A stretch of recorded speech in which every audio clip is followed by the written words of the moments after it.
Assalamualaikum warahmatullahi wabarakatuh. Perkenalkan, nama saya Ahmad Fadil Mubarok, mahasiswa semester akhir jurusan Teknik Informatika dengan NPM 2022 4350 2151. Di sini saya akan mendemokan tugas akhir saya yang berjudul penerapan algoritma a priori untuk strategi penjualan pada kedai kopi Cintono. Kita mulai. Pertama-tama kita buka XMPP lalu jalankan MySQL karena saya sudah menjalankannya. Kita lanjut ke Visual Studio Code.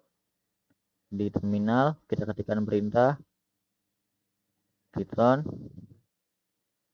run.py untuk membuka aplikasinya.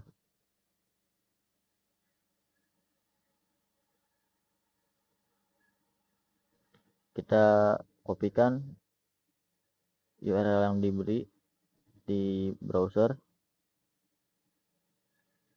untuk membuka aplikasinya. Nah, ini tampilan login dari aplikasi saya. Di aplikasi saya ada 3 role, yaitu admin, kasir, dan owner. Dan setiap role itu punya hak akses yang berbeda-beda. Kita beri contoh. Admin,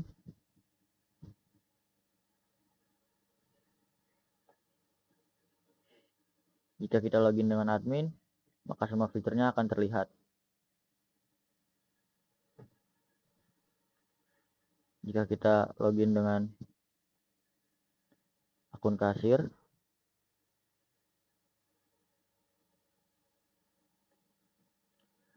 maka hanya akan terlihat halaman kasir, riwayat transaksi, dan stok bahan.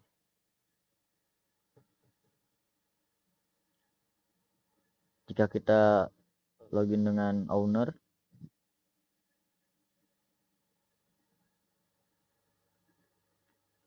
maka yang terlihat hanya beranda, riwayat transaksi, eksplorasi data, dan analisis a priori. Untuk mendemokannya kita menggunakan akun admin.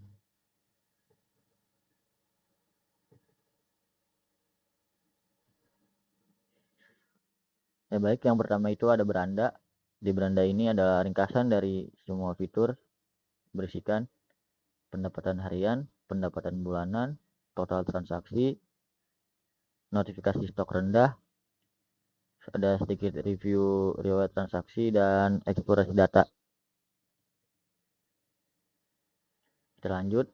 Di kasir atau point of sale ini tempat di mana transaksi harian dicatat. Cara menggunakannya kita beri contoh. Jika pelanggan ingin memesan nasi goreng spesial ayam ditambah dengan cemilannya sate-satean 2 buah dengan minumnya, kita beri contoh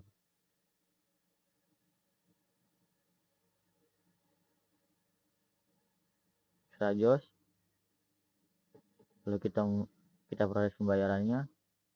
Kita masukkan nominal pembayaran, di sini kita contoh 30.000, maka otomatis akan menghitung kembaliannya.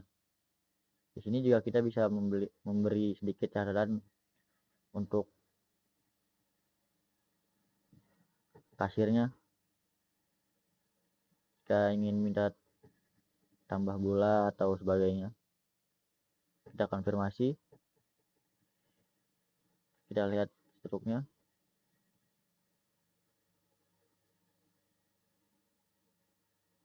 Dan ini langsung bisa dicetak di thermal printer. Kita lanjut ke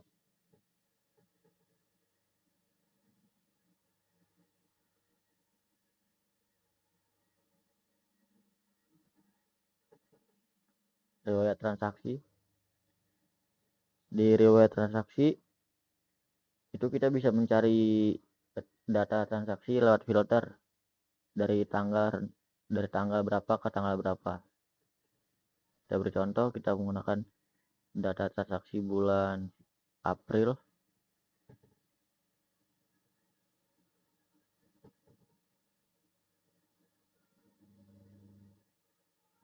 Lalu kita filter, maka yang terlihat hanya dari tanggal 1 April sampai tanggal 30 April. Dan di sini juga kita bisa ngeliat detail transaksinya, juga bisa ngecetak bill kalau sewaktu-waktu ingin melihat detail transaksinya. Kalau ada komplain,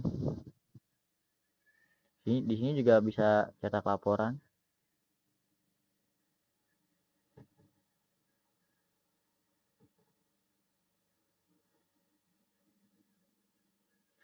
Dan ini laporan riwayat transaksi tampilannya seperti ini.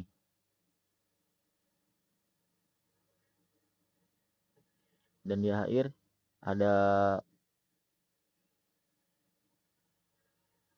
pendapatan kotor per bulannya.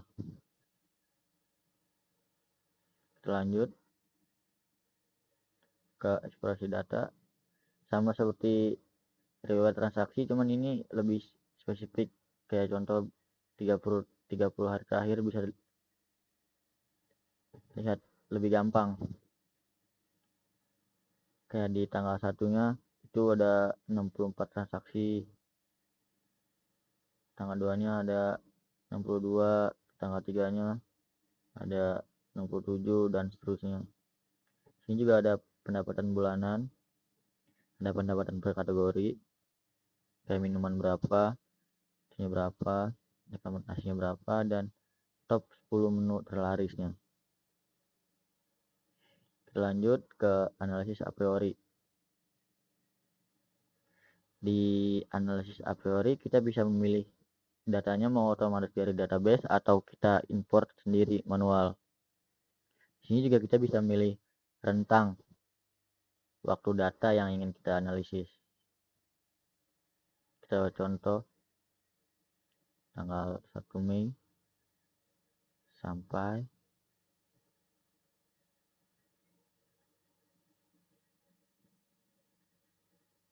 31 Mei. Kita jalankan analisisnya.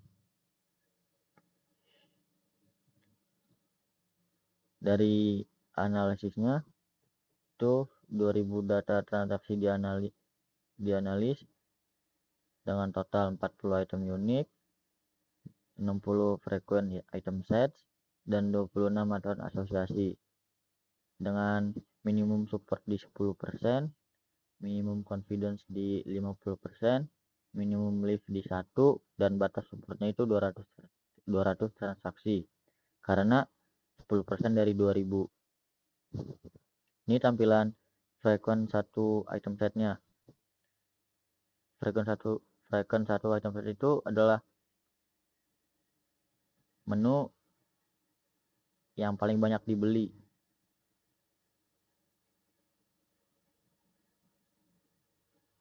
Sedangkan untuk frequent 2 item sets itu kombinasi 2 menu yang sering muncul dalam satu transaksi.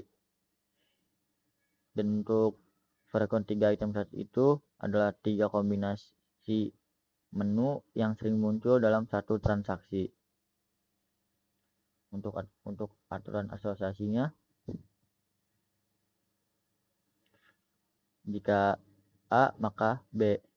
Di sini jika beli Indomie oseng ayam maka beli mix platter, atau jika beli Indomie nyemek ayam maka beli sate-satean.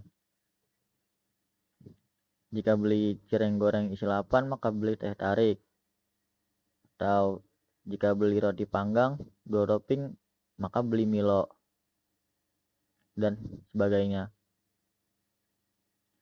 Di analisis a priori ini juga kita bisa mencetak laporan. Sini kita bisa bebas memilih cetak laporannya mau satu-satu atau semuanya. Sini kita pilih semuanya saja coba.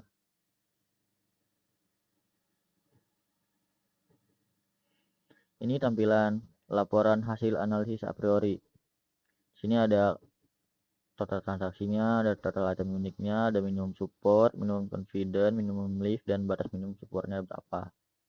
Ini juga laporan frequent 1 item set, juga ada laporan frequent 2 item set, ada laporan ini frequent 3 item set, dan aturan asosiasi.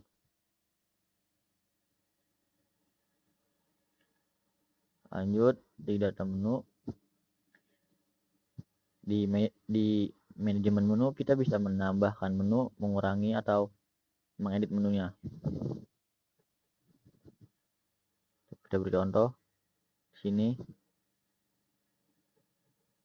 Saus bakar harga 5.000, kita pilih kategorinya aneka cemilan gurih, dan di sini kita bisa ngedeskripsiin gimana saus bakar itu ya. Kita simpan, maka otomatis akan terlihat di sini, dan di kasir juga terlihat.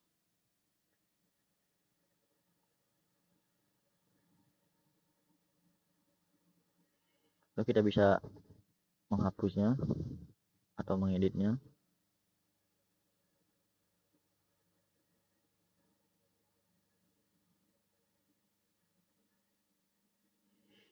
Kita lanjut ke stok bahan.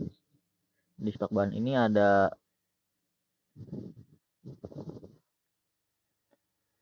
stok bahan dan juga ada resep menu. Resep menu ini jika orang beli, maka stok akan berkurang. Kita beri contoh. Di sini stok ABC Klepon 194 saset dengan resep es batu 100 gram, ABC Klepon 1 saset. Jika kita membeli ABC Klepon,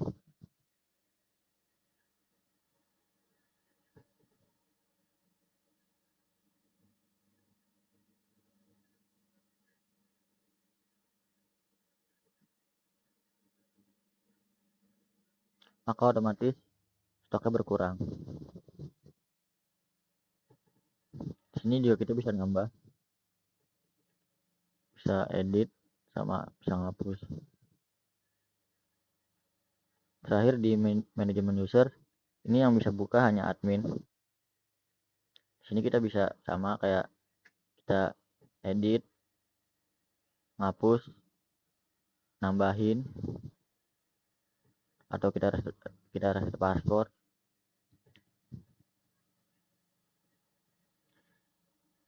Nah, cukup sekian demo aplikasi saya. Kurang lebihnya mohon maaf. Terima kasih. Assalamualaikum warahmatullahi wabarakatuh.